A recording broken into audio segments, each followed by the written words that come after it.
नमस्कार दोस्तों, आज हम सुनेंगे ऐसे विद्यार्थी की कहानी जो 12 साल पूर्व चोरी गए सामान को भी पद चिन्हों से पहचान कर वापस ला सकता था।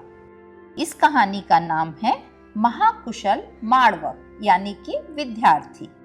इस विद्यार्थी की माँ एक यक्षिणी थी और उसने अपनी माँ से चिंतामणि नामक विद्या सीखी, जिसके प्रताप से 12 वर्ष पहले गए मनुष्य के पद चिन्हों का भी अनुसरण किया जा सकता था। बड़ा होकर उसने इस विद्या में प्रवीणता हासिल कर ली और अब वह महाकुशल माड़वक के नाम से प्रसिद्ध हो गया। काम की तलाश में वह वाराणसी में राजा के पास पहुंचा। राजा ने उससे पूछा, तुम किस शिल्प में महाकुशल हो? महाराज, मैं चिंतामणि विद्या में महाकुशल हूँ। इसके प्रताप से 12 वर्ष पूर्व तक के गए हुए सामान के पद चिन्हों का अनुसरण कर मैं वापस ला सकता हूँ। तो मेरी सेवा में रह, महाराज ने कहा। महाराज, प्रतिदिन 1000 मिलेंगे तो सेवा में रहूंगा। महाराज की स्वीकृति के पश्चात महाकुशल माड़वक को रोज 1000 मिलने लगे। एक दिन पुरोहित ने राजा से कहा, महाराज, क्योंकि उस माड़वक ने अपने शिल्प के प्रताप से कुछ किया तो है नहीं, इसलिए हम नहीं जानते कि उसे ये शिल्प आता भी है या नहीं। उसकी परीक्षा लेनी चाहिए। राजा ने भी स्वीकृति दी। पुरोहित ने खजाने की रखवाली करने वालों को बुलाया और उन्हें बहुमूल्य रत्न लाने को कहा।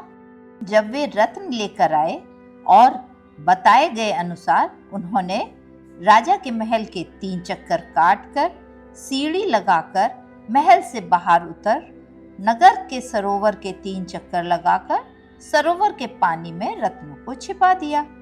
अगले दिन हल्ला हो गया कि राजमहल के बहुमूल्य रत्न चोरी हो गए हैं। राजा ने अनजान बन माड़वक को बुलाकर कहा, हे मनुष्य, हे माड़वक, महल से बहुत से रत्न चोरी हो गए हैं, उनका पता लगाओ। माड़वक बोला, महाराज, 12 वर्ष पूर्व चोरी गए माल को भी मैं पता लगा सकता हूँ, तो आप चिंता न करें, मैं लाकर दूंगा। माड़वक ने अपनी माँ का स्मरण कर उसको मन ही मन में प्रणाम किया। फिर चिंतामणि मंत्र का जाप किया। खजाने के पास खड़े होकर उसने कहा, तात, 2 जनों का पद चिन्ह मालूम होते हैं। फिर वह पद चिन्हों के सहारे ही भवन पहुंचा। वहां से निकल राजमहल के 3 चक्कर काटे, वहां से सीढ़ी लगवा कर नीचे उतरा, सरोवर के 3 चक्कर लगाए और बोला, महाराज, चोर इस सरोवर में उतरे हैं। फिर स्वयं पानी में उतरा और रत्न लेकर राजा को देकर कहा, महाराज, ये 2 प्रसिद्ध महाचोर इस रास्ते से राजमहल में चढ़ गए हैं। सभी नगरवासी ये देखकर बहुत प्रसन्न हुए। राजा ने सोचा, ऐसा लगता है कि माड़वक चोरों के पद चिन्हों का अनुसरण कर माल रखने की जगह जान सकता है, परंतु चोरों को नहीं पकड़ सकता। वह बोला, अभी तूने चोर जो सामान ले गए वही ला कर दिया है, क्या चोरों को पकड़कर ला सकेगा? महाराज, चोर यही हैं, दूर नहीं हैं। कौन कौन है? महाराज, जो चाहता है वह चोर हो जाता है, लेकिन जब राजमहल के रत्न मिल गए तब चोरों से क्या मतलब?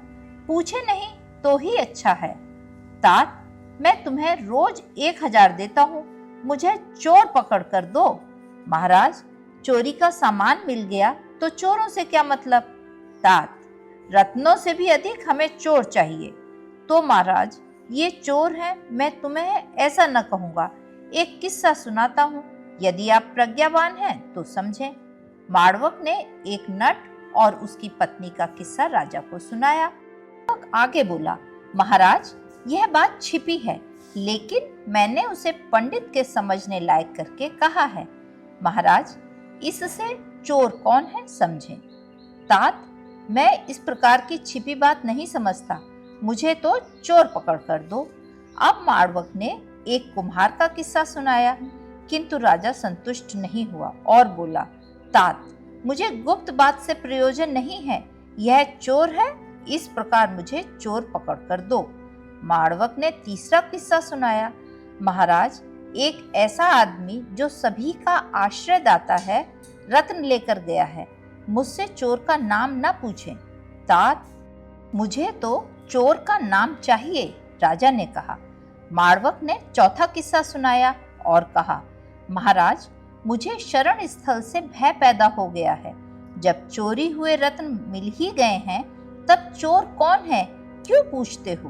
तात, दे सकते हो तो दो, मुझे चोर का नाम बताओ, राजा बोला। माड़वक ने राजा को समझाने के लिए पांचवा किस्सा सुनाया, किंतु राजा चोर के लिए हट करते हुए बोला, तात, मुझे चोर ही दो। माड़वक ने सास बहू का छठा किस्सा सुनाया और राजा से कहा, महाराज, सास के लिए बहू उसी प्रकार जनता के लिए राजा शरण स्थल होता है। देव, वहीं से यदि भय उत्पन्न हो जाए तो क्या किया जा सकता है? समझ गए ना? मैं तेरी बात नहीं समझा, मुझे चोर ही दो।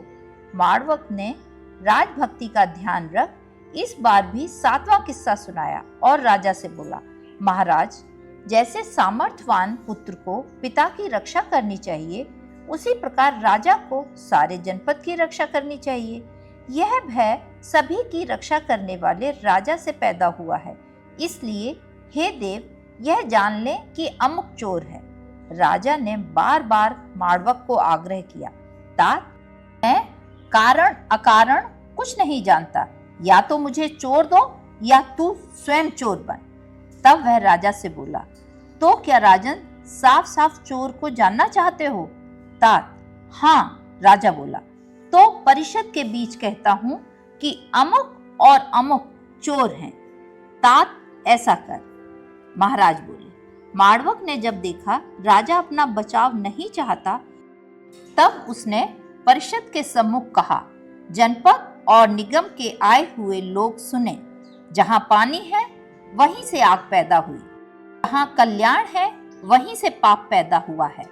राजा और पुरोहित दोनों मिलकर राष्ट्र को लूट रहे हैं। सावधान रहकर विचरो, शरण स्थल से ही भय पैदा हो गया है।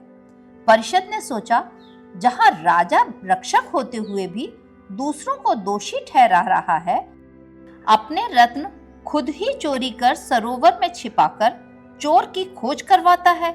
हमें इस पापी राजा को मार डालना चाहिए ताकि यह फिर चोरी न करे। वे हथियार आदि लेकर उठे तथा राजा और उसके पुरोहित को पीट पीट कर मार डाला। पश्चात महाकुशल माड़वक को राजा बनाकर उसका अभिषेक किया गया।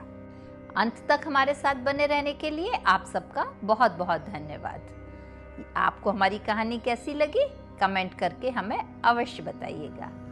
इस कहानी से हमें यही शिक्षा मिलती है कि शक्ति, पद या जन्म किसी को भी अच्छा शासक नहीं बना सकते, वरन बुद्धि, सच्चाई और धर्म के मार्ग पर ही कोई राज और सम्मान पा सकता है। महाकुशल माड़वक में ये सारी अच्छाई थी, इसलिए जनता ने उसे राजा बनाया। यदि अभी तक आपने मेरा चैनल सब्सक्राइब नहीं किया है तो इस चैनल को सब्सक्राइब कर लीजिए और अपने सभी संबंधियों के साथ, फ्रेंड्स के साथ इसको शेयर करिए।